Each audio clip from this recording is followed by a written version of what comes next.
I was on some back roads with this cat and a couple other people, and we were smoking weed. Meth wasn't involved in that, and I can't remember if there was alcohol involved or not, but I know for sure we were smoking weed, and the kid, we were on some back roads, and he was going pretty fast, and and he passed the sheriff, and so the sheriff flipped his lights on, and the kid panicked. Right, I was a passenger in the car. The kid panicked, and he didn't run, he didn't pull over, he just froze up, right. And so when I realized he was froze up, he was panicking. I was like, oh crap! I wasn't wearing my seatbelt, so I grabbed it and I wrapped it around my arm because I seen we were coming in a curve, and he was about to go off the road. And I wrapped it around my arm a couple times, and I was trying to hang on, and so the car, he ran off the road, and when he tried to correct it, it flipped a couple times. It flung me out the window, but we were going fast enough since it was wrapped. It just cut it off.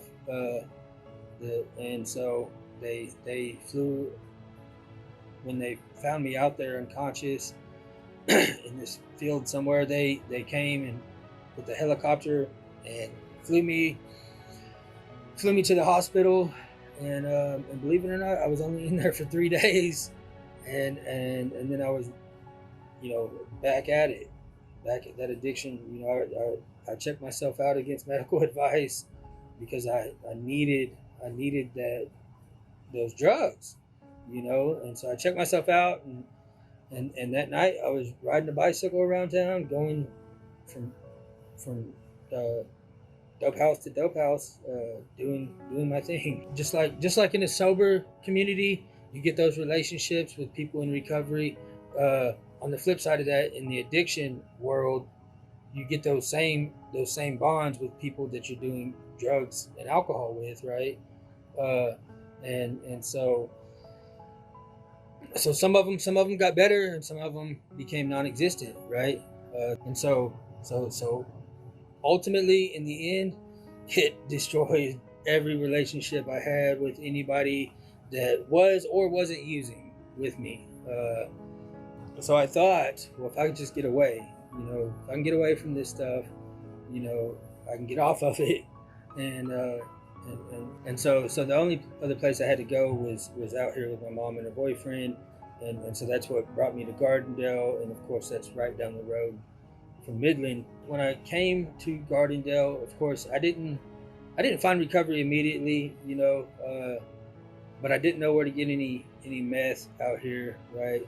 And that was one of the reasons why I left where I left, because I knew I didn't know where anybody out here to get meth from, but they still drank, and so I started drinking again.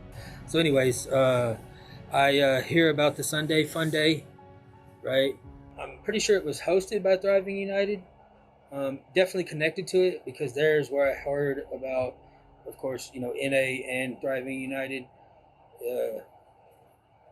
They're all in the recovery community, right? It was a recovery event with people from recovery. I didn't necessarily go for recovery. I showed up. I wasn't drunk or high that day, and had a good time, sober, right? And that was something I never experienced before, right? And the people were loving, caring. The people at the Sunday Fun Day were loving, caring. So I get into the recovery community for a while, and they tell you all the time at the meetings I go to, Alcoholics Anonymous, and specifically, they always say the only step that you have to get down 100% is the first step, right? So I hear all the time, and it makes sense to me in these meetings when I hear this stuff, that okay, I'm powerless over alcohol and drugs, and my life is unmanageable, right? And for somebody like me, sometimes I got to learn stuff the hard way. So after about 9 months of doing the deal, staying clean, staying sober, and working, I had this thought, like, well, this has been working for you for 9 months. If you go take the weekend and get drunk, you can just come back and do this again, and it'll work for you again, right? And that's the insanity of this disease. And so I put that stuff in my body, and next thing you know, it's a year goes by of the same old insanity that I grew up in, right? I went all the way back into it. There wasn't it wasn't up to me. Once I got drunk, it was out of my control, and so that's what that powerlessness is. I'm gonna serve that addiction until something intervenes, uh, something like losing everything and desperation and pain and all the old miseries coming back, and you losing your sanity again, and so eventually the pain and destruction and chaos gets to a point where you get desperate enough to reach out for help again, but so that's what took me back out, is not getting a full understanding of what that powerlessness looks like, what it is. I had to experience it, and so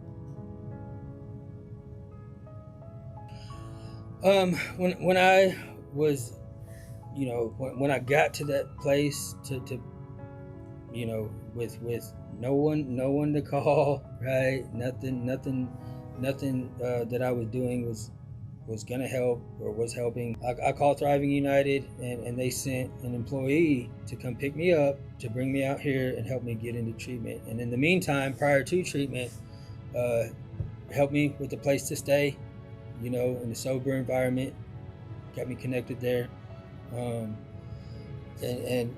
help give me a place to go do service work with people that were in recovery, right? Everybody was in recovery, right? And that's something I remembered. Those are the people that I needed to be around, because we've all been through it. We've all been that desperate person, and all that pain and all that darkness, feeling alone, scared, tired, resentful, and all those things that you get in it from addiction. We've all felt that, and it does not feel good, and when somebody shows up to help you with that, from a place of love, then that's a huge game changer. I haven't been alone in any of it, not one time, and that's been a major game changer for me and my sobriety, and more than just sobriety, learning how to live life again on life's terms, not having to do and go about these matters alone, makes a huge difference. It did for me, and so I'm really grateful for that.